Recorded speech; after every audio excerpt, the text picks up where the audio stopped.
Hello, everyone. Welcome to this week's episode on Laid Back the Aturazinga podcast. And our topic for this week is civil law and marriages in the 21st century. Our guest for this week is Ikechukwu Nwabufo, who is a chartered arbitrator, mediator, solicitor, and managing partner at Castlegate Legal Consult with over 17 years of legal experience. He's dealt with different cases, including civil cases. Like I said, I call him Oga Mendenot, which simply means my boss in the dot in reference to Game of Thrones. Welcome to the podcast, Oga. Hey, thank you, Dazinga. Thanks for having me.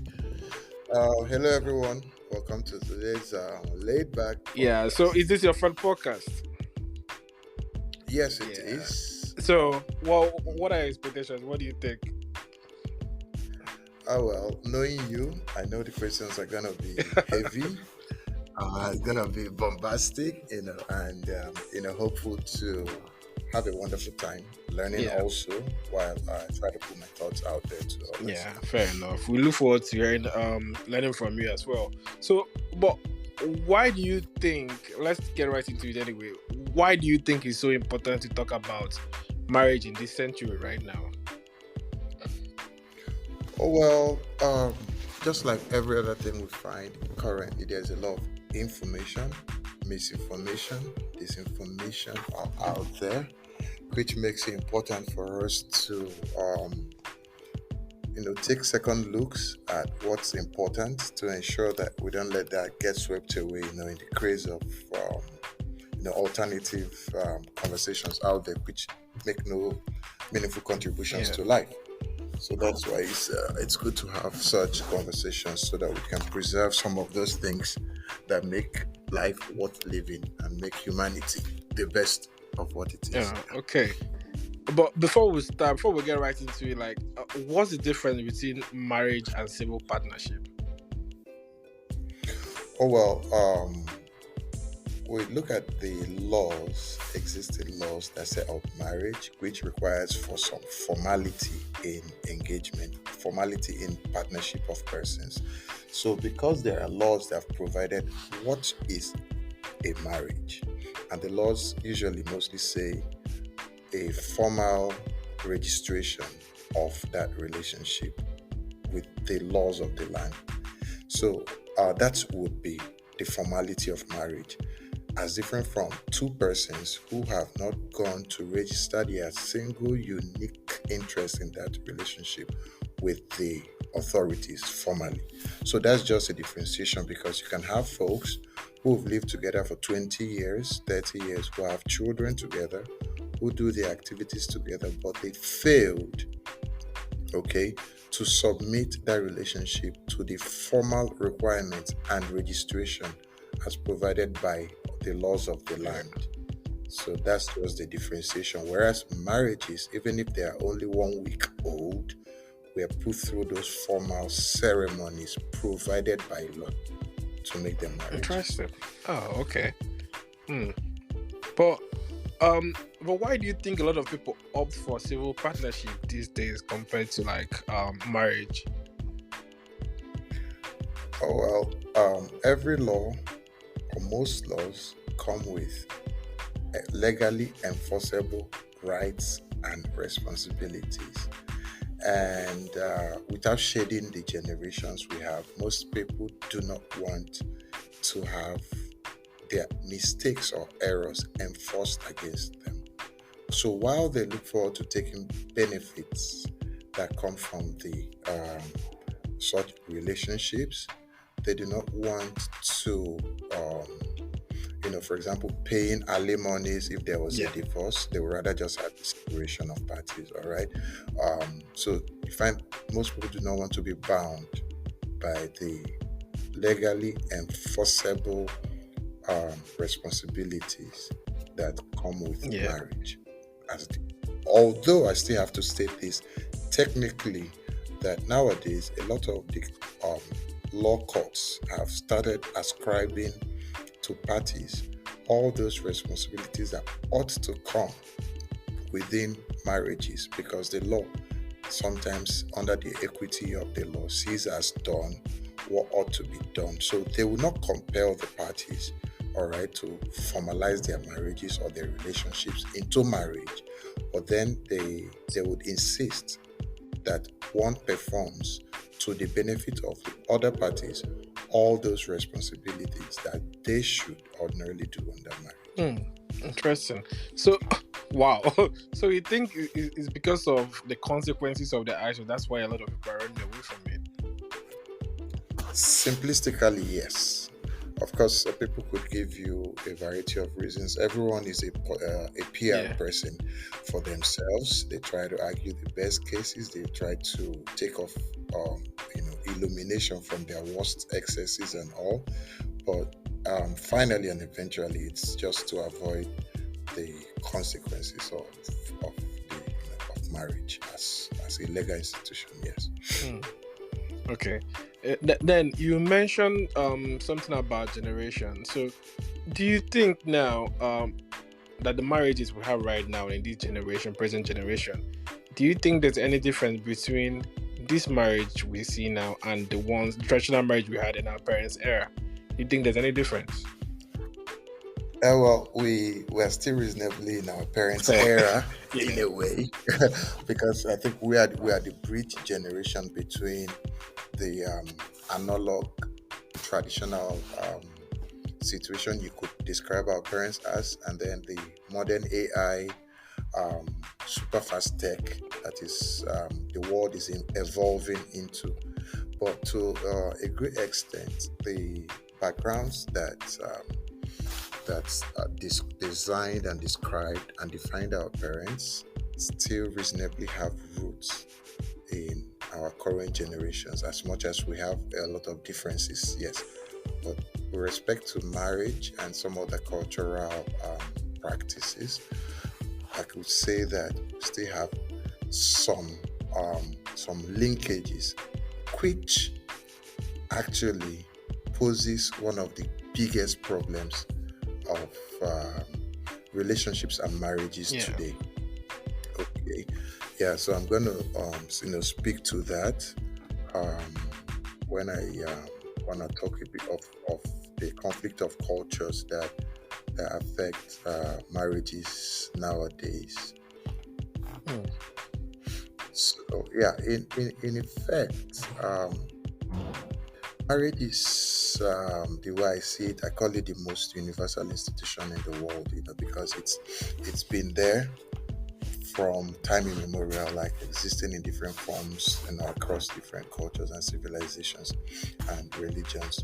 So, and it is the single most misunderstood and most bullied institution, because despite all that, yes, yeah, everyone bullies marriage. Marriage is you can't bully your school. If you don't graduate well, you don't graduate well. You can't bully the government, but you find that you can try to beat marriage around. Just because maybe there seems to be more to lose for humanity within marriage. So it's a bit of a blackmail, like saying this can lose so much, so let me push it, and it will have to conform to me, to fit my unique demands of it. So in a way, so that's how it is. Now, it's in a funny way, everyone seems afraid of marriage, but then everyone still goes into. There are people who have been married, they've been divorced 5 times, they still married the 6th time, and despite their pains and fears from the former ones. And it's funny because I say, why, if marriage is that difficult and that why do we 6 problematic, times? then why do we be? Yeah, exactly. Yes. Nowadays you hear every gender talks about the other gender. That is, if I'm working with the binary calculation of gender, forgive me, guys always say, oh no, there's no wife material out there, and the girls say, oh no, nobody do. Guys are not good enough. But every Saturday, you see the people get married. Yeah. So it's quite funny, but more importantly than getting married is staying married, and that's where the conversation we're having today comes up. Why do we seem to have a lot more news about broken marriages? Why do we seem to hear more about divorces and all? Okay, and I don't have the answers. I don't have all the answers, but um, I have three guesses that I've identified from when people come to me for counseling or people who want to commence divorce proceedings. Now, I'm going to have to put it out here that in the past 17 years of being a lawyer, I personally chose not to exploit the divorce proceedings as a brief. Now, that's not to judge any other person who any other lawyer out there. It's their right, it's their duty also, even in law, to take these cases and look for them. But for me, I tend to want to approach when people come to me. I try to provide the alternative dispute resolution by Yeah. mediating, in trying to resolve the situations. And I'm happy to say I've resolved quite a few. And then for others who wouldn't want to be resolved, they always move to the next lawyer, which is within their rights and within my ethics to Yeah. do. So I find that I take that position because looking at marriage, the way I look at so many other problems in life, I notice that if we engage these problems differently from the 0 versus 100% approach, you find that there are several possible solutions. But it's for the parties, it's for the people in issue to identify why they are at the crossroads. Okay. And so, like I said, some of the things I've identified, the first one nowadays is what I call the burden of expectations. Yeah. Okay. Now, I say this to everyone, male and female. Everyone believes that they deserve to get 100% happiness and satisfaction from their marriages and only from their spouses, And it's become such an issue that even if that point of joy is not exclusively a preserve of marriage, something like Yeah. fidelity, even if it's something else that ordinarily will make them happy. Okay, maybe the new iPhone is out there and you want an iPhone. Okay, if it's for those people, they are unhappy when they receive those things from other persons that is not their spouse. They've got what they want, but there's this insistence that it must come from their spouse. So it's such that your brother buys you a car, and yeah, you're happy you have the car, but you are insisting it must come from your Yeah. wife. Okay, so that it becomes a heavy burden on spouses when their husbands or their wives insist that they are the only persons that would satisfy them. Yeah. All right. Now, secondly, there's this thing where ahead of getting married, people say, "Oh, I don't want to have premarital sex because I want to have explosive sessions in marriage," and they're expecting to have the best sex in Yeah. marriage. There are some people who want to have the best food in marriage. In fact, everything in marriage goes superlative. Oh, my wife must be the best cook. She must be the best dresser. She must be the best mom. She must be the best wife. That's a lot of And body you to put find on one person, to be honest. on one person, exactly, yes. And you also find wives saying, "Oh, the husband must be the best lover. He must have 200 styles in the bed." And sometimes I say this, the experience it takes to be, and nobody can actually become the best of anything, talk less of becoming the best of a collection of things. Now, but even if you are trying to aspire to a certain superlative, it might come with some experiences which, by the time you are there, that your spouse can no longer be the best in reciprocating that for you. So, or you want the best, maybe you want the richest husband, for example. And then at the same time, you also want the most available That's not husband. What it takes him to Yeah. be, yes, what it takes him to be rich might prevent him from being Yeah. available. And All right. even in tuning with his emotions. Yeah. Exactly, yes. Or some have had to be the strongest people out there, and so it takes them a while to return to being the most gentle or the Vulnerable. most Yeah. caring. Exactly. You want your wife to be the best in her bank or her place of work, which means that she has to stay there longer. She has to work extra hard at the office. She comes home tired and can no longer be the best companion for you or the best mother to your kids. So sometimes there's a trade off in some of the positions we want.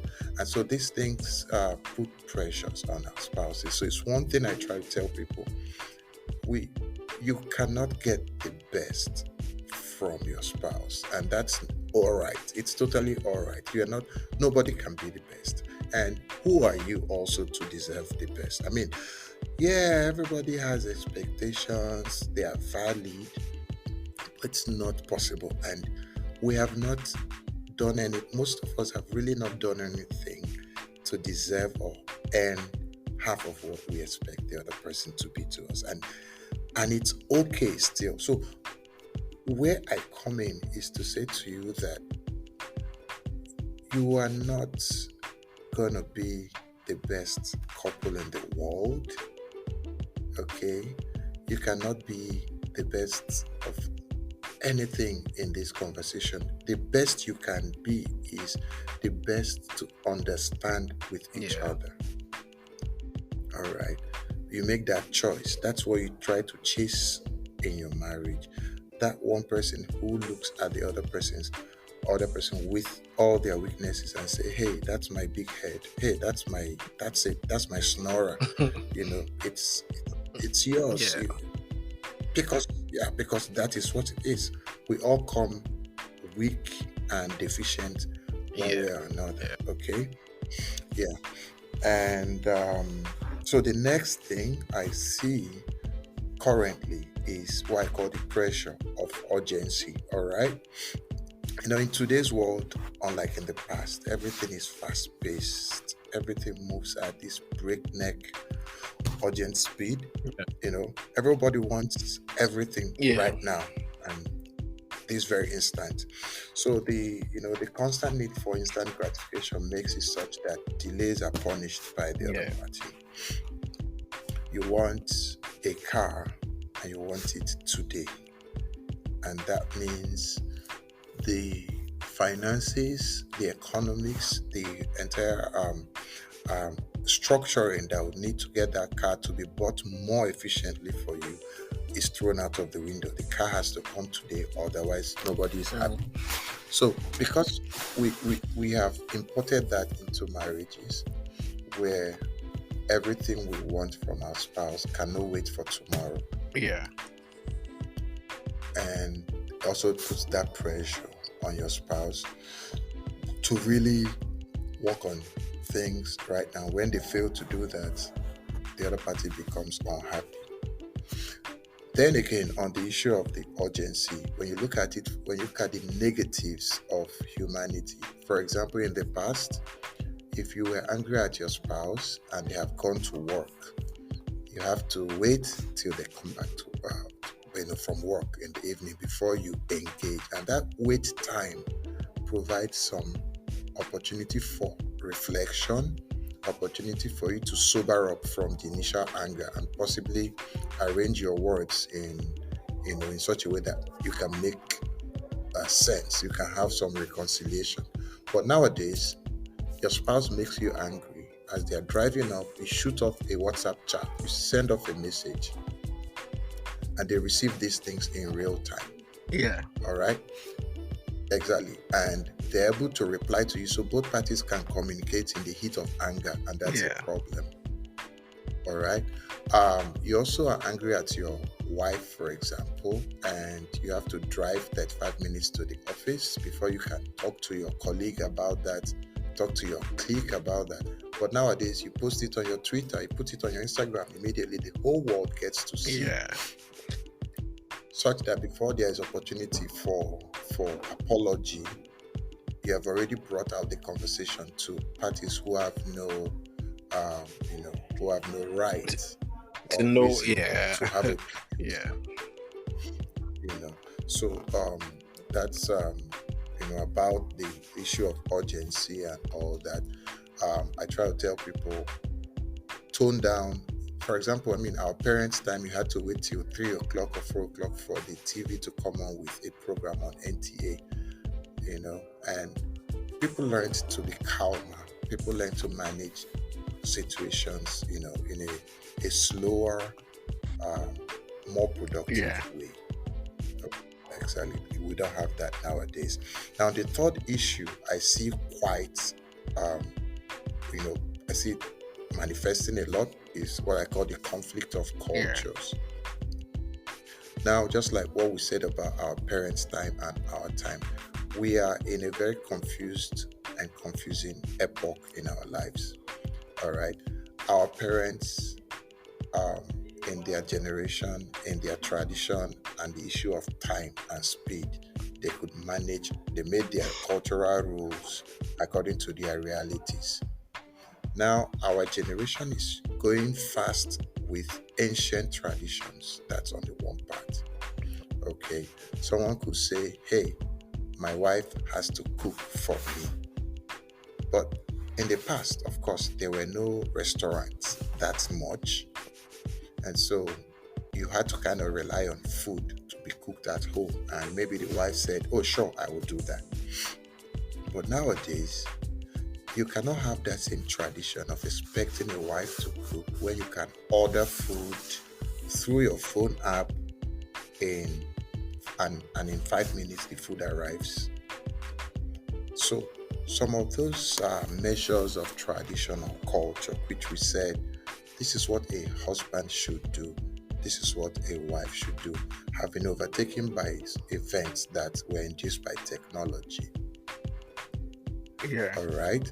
And so, exactly. So that makes it such that, um, just like having, how do I put it across now? Having someone who is, who knows the laws of cola nut and all that, but you find children who prefer using Mm. champagne coming to do introduction, and they're bringing their champagne because they could not even find where to buy cola nut.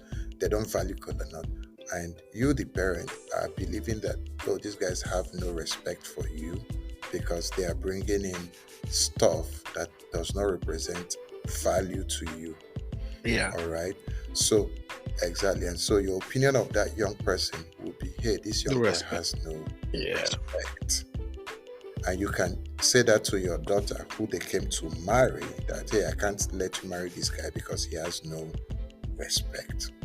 So these things become conditioners, they get to affect minds where people who are old school do not find a meeting point with people who are more modern, you know. And in the past, you're walking on the streets, maybe from the Yoruba culture, you see an older person, you might have to Yeah. prostrate. But nowadays, there's no opportunity for that because the streets are fast, the cars are moving everywhere. Nobody gets to do that. Two, some of us grew up due to the interconnectivity of the world nowadays. A lot of us are having our education abroad or in cultures or countries with cultures that are vastly different from what we knew. So you might find a husband raised with Igbo culture in Nigeria trying to meet up with a wife who is also Igbo but who grew up in the UK.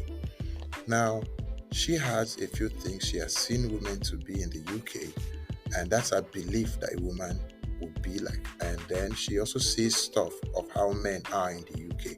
Whereas you, that grew up in Nigeria, will still have expectations of a woman from the Nigerian point of view. And so when both of you end up meeting in the United States because of the availability of jobs over there, better jobs over there, you would think, oh, both of us are Igbo, we can marry. But then you realize that you are the products of two different Yeah. cultures. I also notice under this situation that while those parties embrace certain aspects of those different cultures, they tend to go only to those ones that are convenient for them, and then they insist in making you overlook the ones that come with responsibilities. For example, just making a funny case, here in the United States or maybe in the UK over there, you could go to take a girl out to drink or have some, food, and it's expected to go Yeah. 50-50 with the pay. Exactly. So you see an Igbo girl, for example, who grew up in the UK, who knew all the while that it's 50-50, but when she meets with you, she knows the average Igbo guy will want to take the whole bill. So if you don't do that, then there's that thing that, oh, you're not performing Yeah. traditionally.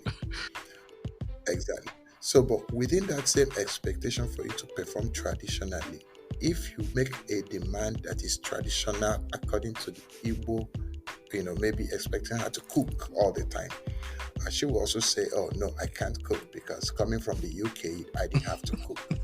So, and vice versa, men do that also. So this no, I'm not coming from a Yeah. gender perspective. I'm just making an illustration. So you find that every party tends to pick and choose from a bunch of That suits them. cultures, Yeah. okay, that suits them, and then they want to bring that.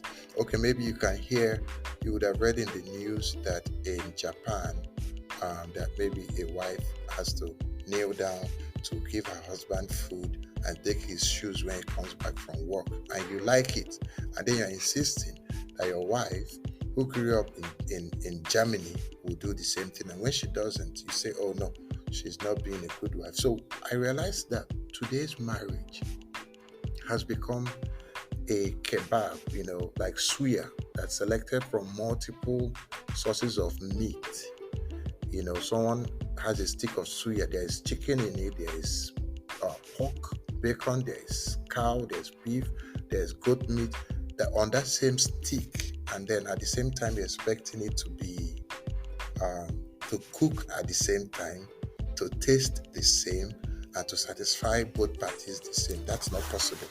So one of the things I try to say to people is this: when you are dating for marriage, try to find out from some relevant aspects of marriage, which includes responsibilities and roles, financial issues, childbirth, child raising, religion, and certain factors of marriage. Find out points of conflict and points of unanimity between you and your significant other, so that you are sure that you are all on the same page before you get into that marriage contract, which requires a meeting of the two minds. Hmm. Yeah. Interesting. That's a lot to take in. So, in summary, correct me if I'm wrong. So the first one is expectations. Yeah. Second one, Yeah. second one is about the third one is about culture.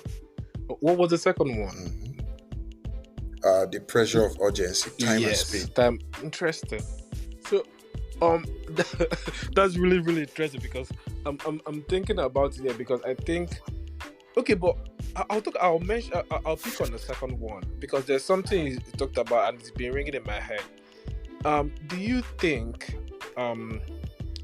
because you mentioned that now when couples have issues, they rush to social media or they start they can actually talk to each other via WhatsApp and in the heat of the moment or go to social media and post it on there. So do you think the social media as a third party in relationships is a bad thing or a good thing? Oh well, everything can have a dual purpose or realization, which could be good or bad. So I would say in effect that social media is not bad from the perspective of if you find wholesome information, it's very beneficial. But then at the same time, it's become a marketplace of sorts, and it's not necessarily a place where you want to put out some of the intimacies of your marriage. All right. Now, I am one of those people who will say to you that the initial belief in marriage that, only the two of you can resolve your problems is not realistic and has never been true. Okay, there are usually third parties involved in Yeah. marriages. All right, sometimes people work with therapists or marriage counselors, and they become useful in helping to restore marriages. Some other times people speak to their parents, their siblings, their best Yeah. friends, you know. So to an extent, people started positioning social media in a way as that conflict audience, or as that Yeah. therapist. If they are happy in marriage, they want to put it out there to say, hey, the rest of the world, look at me, I'm happy in marriage, my husband is the best, my wife is the hottest. Yeah. All right. And yeah, and when things go sour, they want to come and throw some Yeah. shades, just come and write something to say the stupid big man from maybe Anambra just thinks that the whole world is their people. So when you put that out, you forget that there are people who know you on social Yeah. media who would Read. immediately identify. Yes, and when they do that, um, it puts their next engagements with you to a place where some advice you would not need at the time. I was listening to a conversation by Tyrese's Yeah. wife, exactly, and she said something of that nature when she said that she wished she had people who would have helped her interpret her emotions and made it go positive, instead of having those who interpreted it wrongly and said to her, hey, you can do whatever it is you think you want to do. So this social media sometimes comes into that place of the third party interveners who will come in and say things to you. The question now is, are they saying healthy, wholesome things to you, or are they saying negative, destructive things to you? Yeah. That's like I used to say relationships. Okay, I think relationships are totally different from marriages, because in relationship, number you say you don't want third parties, you just want to sort out your issues. For marriages, I think that's a different ball game. So third party, like you said, family, people, trusted family members, people who can actually help you to navigate your emotions and read it properly. Like in the case of Tyrese wife, is really really important, because like you said, in social media, sometimes I think when you put things out there, even people who don't know you, maybe they are going through a rough patch or a bad patch, they will even give you wrong advice. they'll, Yeah, they'll tell you yeah. something, and because everybody, sometimes I feel like people on social media are looking for something they can relate to. And if they, Mhm. you have a lot of people, because sometimes negatives are easier for people to relate to. I don't know why. So you see a lot of people jumping on the negative. Misery loves Yeah, company. you see a lot of people Yeah, coming to tell you, oh yeah, this is okay, dump him, don't do this, don't listen to him, he's a bastard. You don't even know the man you're talking about, but because the only thing they've heard you talk about is all about complaining about the man, whereas the man or the woman may be wonderful, but because the only thing they hear you talk about is the negative, they just tell you, oh, just yes, leave. We- yes. I something else. People tend to live their lives vicariously through others. I will explain. Like sometimes you might have something your spouse does to you that you don't like, but you don't have the courage to confront your spouse about that and try to get them to change. So when you see the next person talk about it, you try to say to the person, "Hey, you go and do it I was this in your way. sh- I You've was not in your done it that shoes, I same wouldn't take way." it. Exactly. If I was in your shoes, some men would say no, their wives cannot talk to them anyhow. They're going to do hell and everything. But when they get back home, they're the ones that will kneel down to say, darling, I'm sorry I came back late. But when they go out there, they tell their friends, no woman can talk to me like that. I'll break their heads. And so the friend will mistakenly go home and break their own wife's Yeah, heads. because they'll not be feeling Exactly. some type of way. Okay, maybe I'm not really right. That's why my wife. Yeah, Exactly. So people tend to be cowards. It's a human thing, yeah, all right? It's okay to be a coward. It's okay to be a yeah. forgiving person. It's okay to be a loving person, because sometimes it's been made out to be that, oh, people who are loving are And we, mugus. yeah, They're And we, they are called simps, for example, for the guys. Everyone thinks nowadays it's good to be tough and to be unloving, and it's a crime now to be soft. Whereas being in your marriage, it's not a competition, it's not a fight, it's not the UFC. MMA. It's not the MMA where Yeah. you win by hurting the other person. It's actually more of, I try to use the seafaring um, analogy, where both of you are both not just passengers, but you guys are sailors in a ship, and the ship has left the shores. And even when there are no, what's this tsunamis and stuff out there, even if there are no storms out there in the sea, both of you will need to work together to row that your boat. You can't be rowing right and I'm rowing left, and we can't get to the same destination. So I tend to say that once you find yourself in that marriage, even if you guys have issues and you want to settle, you want to fight in a way, if you have some quarrels, I still say maintain your coordination with respect to sailing this boat. You can choose to go and park off at an island and settle your grievances, all right? But do it together. Go to that island, settle your grievances, come back to your boat so that you can continue going together. Otherwise, if that boat capsizes, both of you would die. Yeah. Okay? So at the height of your anger, I just want people to understand that, using that boat analogy, that the sea itself, I will not say that the sea, which is life, I will not say it's tough, it's terrible. No, it can be a wonderful voyage with the ripples of the water, with the movements, with the fishes in the sea. There are a lot of beautiful things about life and marital life, all right? A lot of wonderful things. Now, but then of course there will definitely be storms. Some of them are not caused by the parties. It could be something from the outside. It could be a sickness. It could be poverty.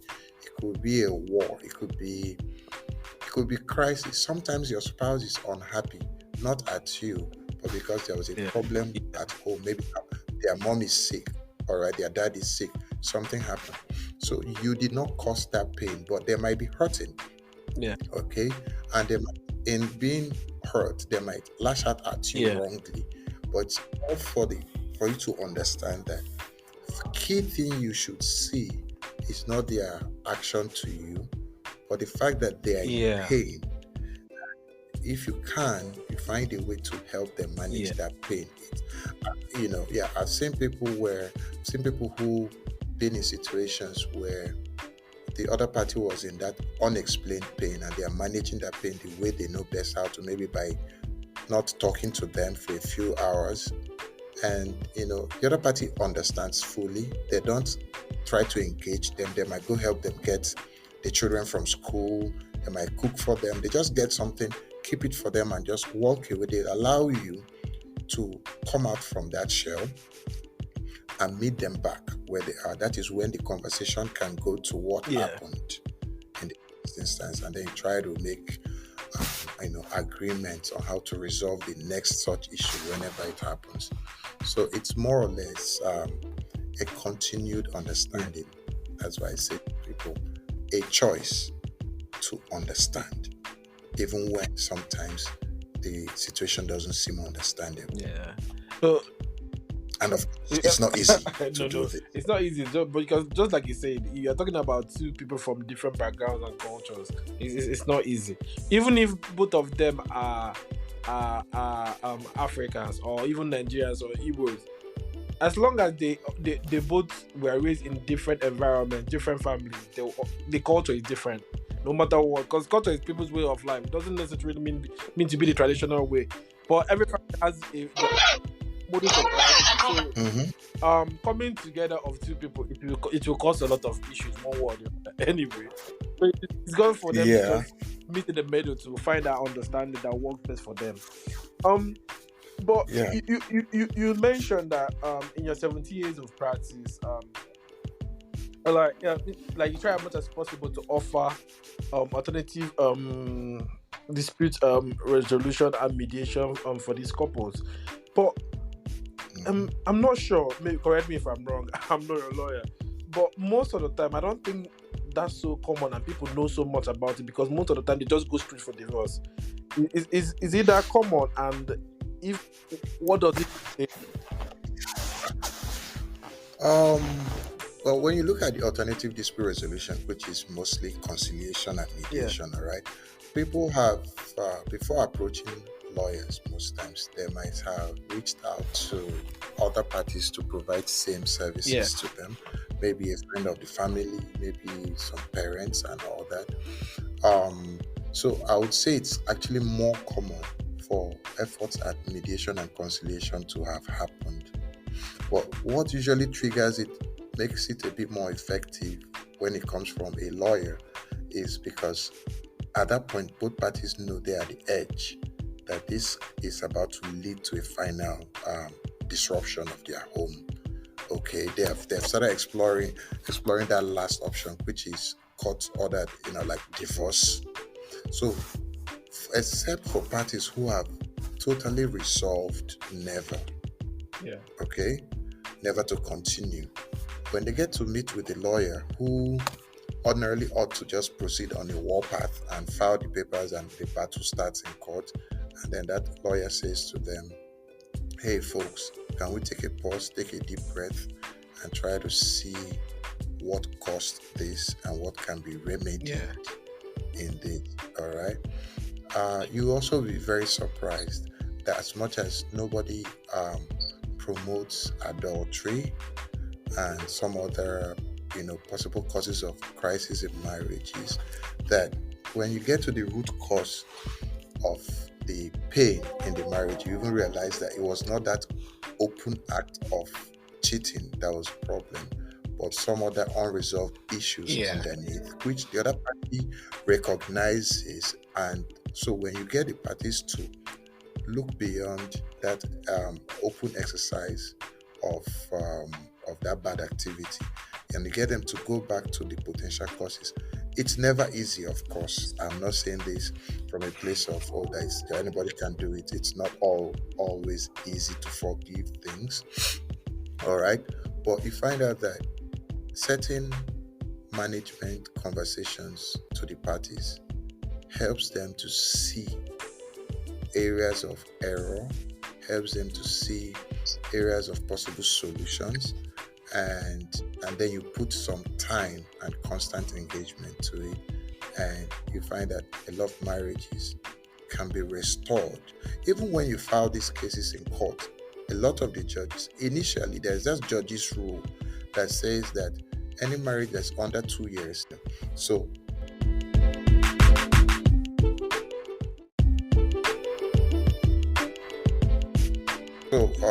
like I said, for young marriages that are less than 2 years, the judge's rule says that you can't approach the court directly for divorce proceedings immediately. You have to file a motion to get leave for you to come, and you have to showcase certain excessive extra negatives occurring to you in that marriage. For example, there was immediate adultery and yeah, cheating inside that young marriage, and that, or that there was sexually transmitted diseases going on, or there was excessive cruelty, or that the spouse is unable to consummate the marriage, maybe the issues of erectile dysfunction and so many such things.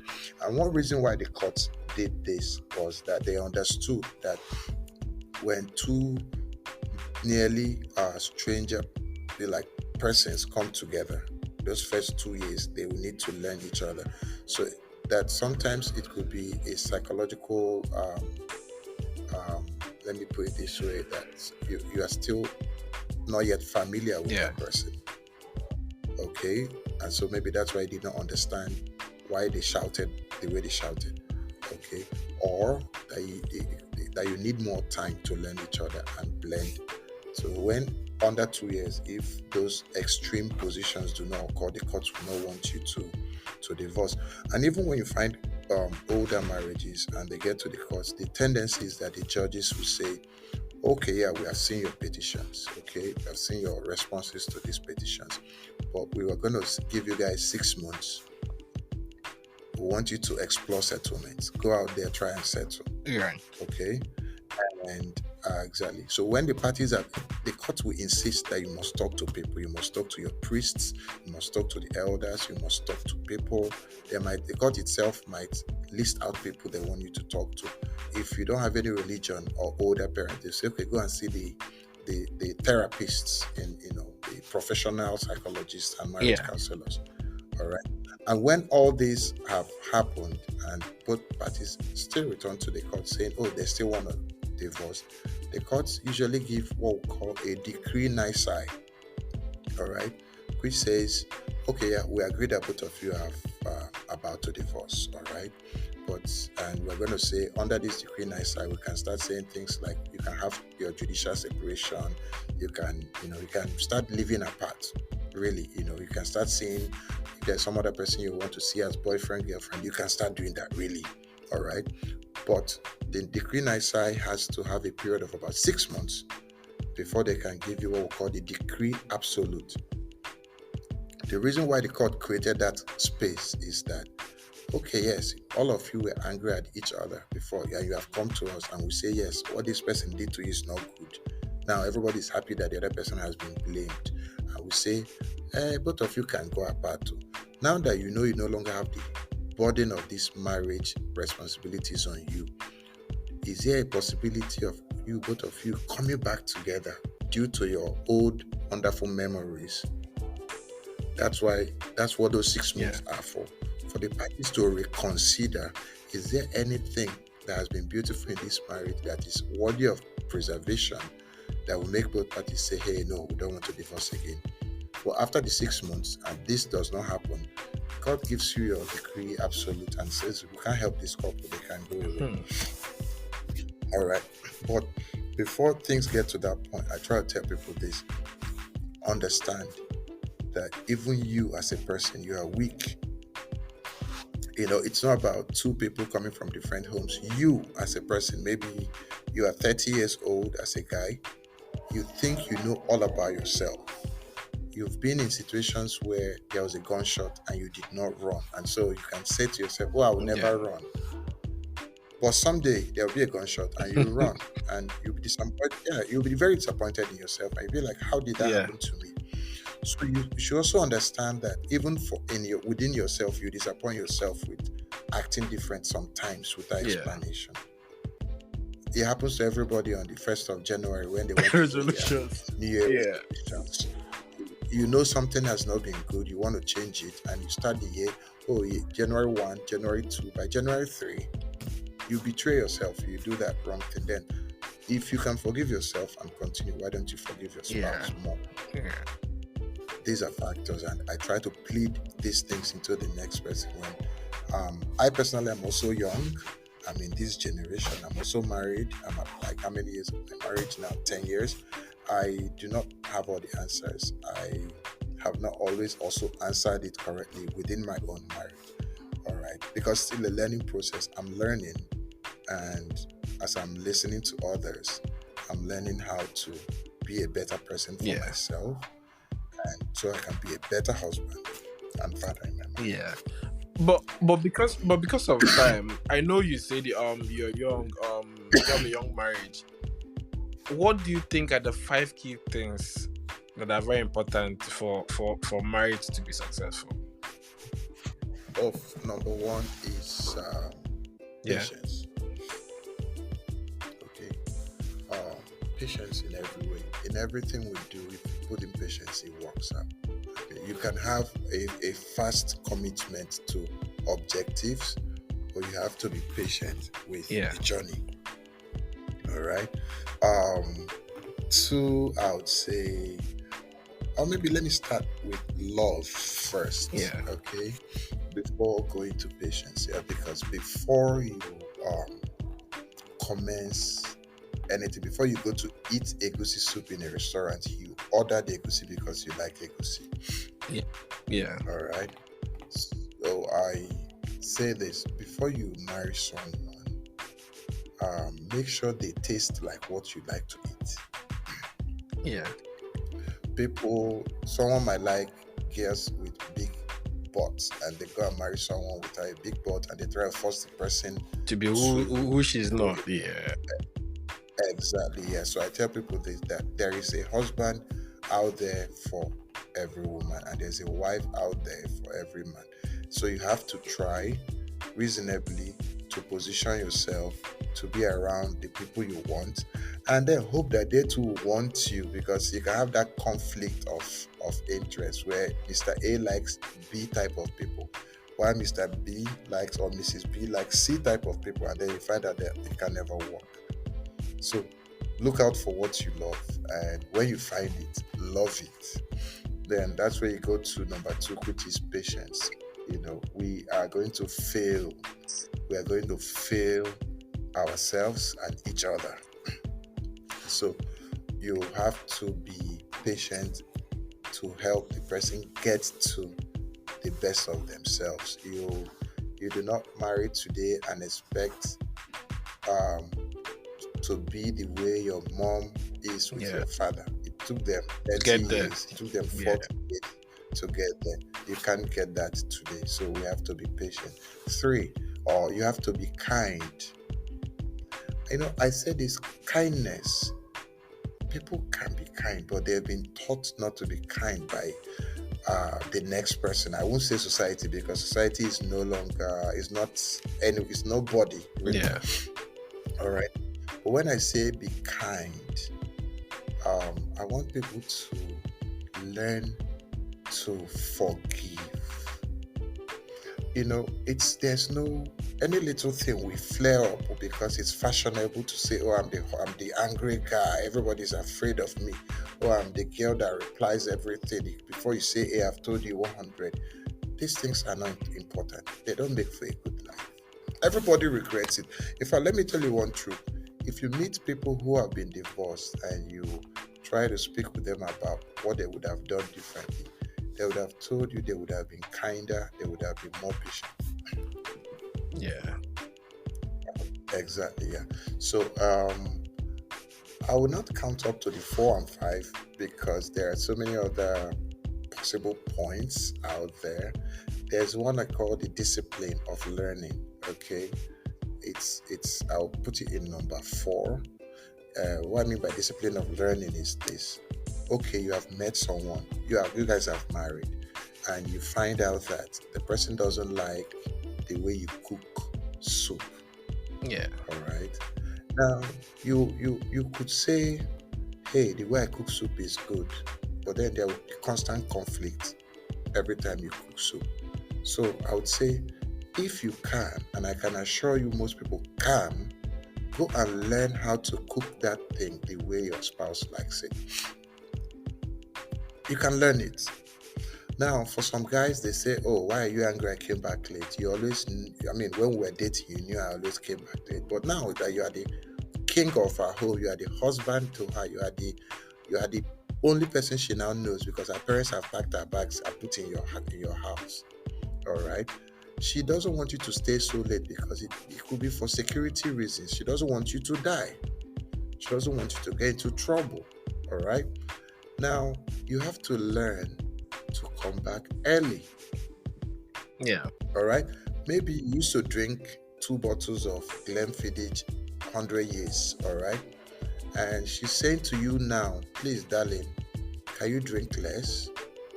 Because she has an interest, she has an investment in your health, Yeah.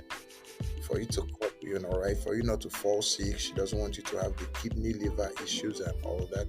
So you can't come and say, "But woman, you always knew me to be a drunk. Now why are you talking about it? If you know you don't want to tolerate, you should have married me." No, that's wrong, because you also know the benefits of moderation, moderation in Yeah. drinking. So that is the fourth part of it, where I say, let us have that discipline in learning, And fifth one, now let me try and pluck that one from the air. Um, should I say happiness? A choice of Yeah. happiness. Yeah, that choice of happiness, such that, and I'll tell you this for free. Something goes wrong and somebody's put into prison. Let's assume it's a prison that you are in. Will you get into that prison and cry every day? You know Cry- that you're Crying every day sentenced. would not solve your Yes, issue. it will not solve the issue. You have 2 years imprisonment, a term to You serve. can cry for a day or two and continue. And Yeah. exactly. But you find out that it's in your best interest at that point to look out for where to play soccer in Yeah. prison, and so on. No, I can't use the prisons here in the United States for Nigerian prisons though, haha, because there's almost nothing so good in the Nigerian prisons. I'm sorry to say, but that having been said, you find out that if you choose to be sad for 365 days times 2 while you're in prison, you are dying, you're killing yourself, you're making it worse. So when you have a choice of happiness, that in your marriage, even if there are some things that unfortunately make it seem like a prison, of course, you still work at resolving those things. But while you're on the journey there, find ways to make things happy. Yeah.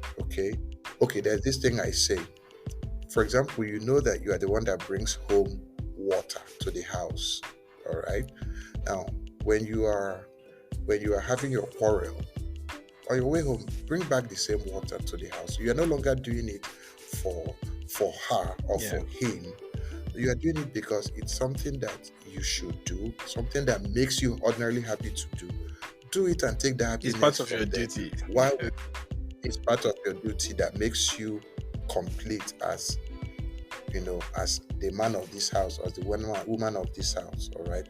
If you know that ordinarily you like cooking, and when you cook, everybody enjoys it, even though you and your husband have not spoken to each other since all morning, when you come back home, still cook. Enjoy the joys of that you're cooking. Eat your own. You can even dish his own and keep it somewhere and say, don't mind that big head man. When he comes with it, but like a throat, that is like a throat. He will eat it still, and he will eat it but, alive. but still, I'm sorry if I'm cutting you short, but that's still linked to kindness, because if you are angry and you still remain kind to your partner, that's kindness. That's the highest form of kindness. Because some people, when they get angry, they don't want to do anything for anybody. It doesn't work like that. Yeah, it doesn't work like that. And when you do this, when you do that, I'm trying to put it on undeserved happiness, like unprovoked happiness per se. It's contagious. All right, you choose to be happy regardless of this issue, and you keep doing the right things. Yeah. All right, it makes the other person feel guilty, and in turn, it makes them want to do something also to equalize. Exactly. Now, there's no foolproof set of plans. I'm just speaking like a human being. My people say naibo mado and I gana mado yali. All right, we are kids, in the face of life's ancient realities. Yeah. Okay, but I say that whatever it is that made marriages so far last the test of time from Adam and Eve's era, okay, and made it succeed in China and among the Zulus of South Africa when there was no internet linking them.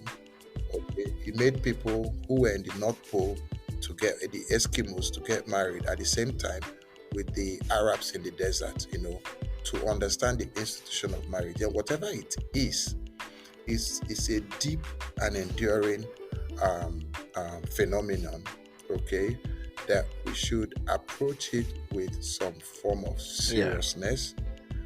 Okay, seriousness as to its framework, but then more of lightheartedness and cheerfulness as to the activities within it. All right, exactly. So just like when you go to the university and you're supposed to read a course that is hard, you know that you have to go to class, do your quiz, write your exams. You have to read at night. But when you are done with all that, there are still so many aspects of it that is fun. Hanging out with your friends, going to hang out in the care guides, going to go for clubs and parties and all that. So there are so many aspects that will seem tough, and then there are so many aspects that will be fun.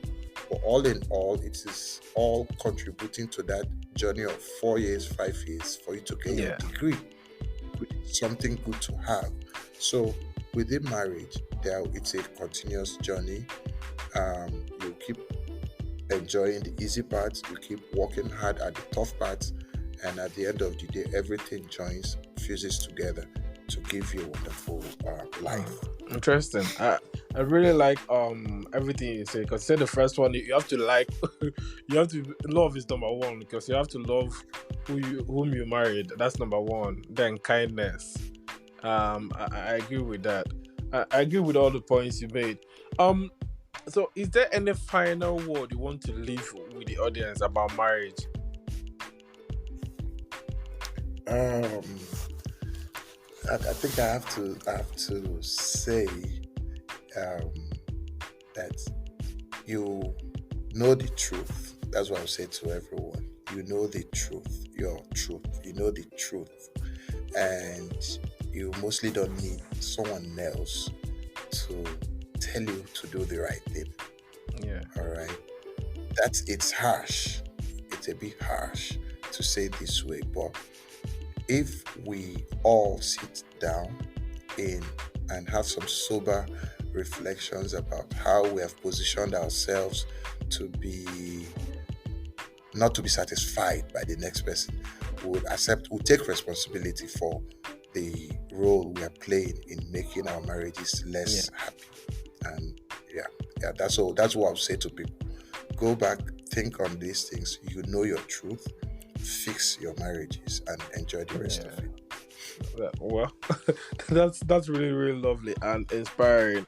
I hope all the people listening out there, I hope this actually helps them to people who are married and people who are planning to be married, and people who are not even planning yet, but at least they are planning in the future. Everybody will still marry. Even when they are 80 years old, they will still marry one way or another. You can't avoid it. You do it. So don't run. Come in and start enjoying it very early. But I hope at least it helps everybody with one way or the other, because like you said, I agree with everything you said. We love, understanding, kindness, because to me, I keep mentioning kindness because sometimes it's easy, like you said, for us to become mad at the world or people because of what you've passed through. But still, if you're a kind person, stick to being kind, honestly. I don't think you get anywhere in life, whether it's marriage or anything, by being mean to everybody. I don't think you're going to do anything. It's not going to help you anyway. So, but on that note, because of time, this is all the time we have for this week. Thank you, Oga Menanot, for coming onto the show. Thank you, Arinze. I hope you had fun anyway. Thank you, everyone. Oh yes, I did, and thanks to everyone who is listening to this. I wish you the best. Hopefully you'll come back again. Oh yes, definitely. Thank you so much. You're welcome, Arinze. See you later.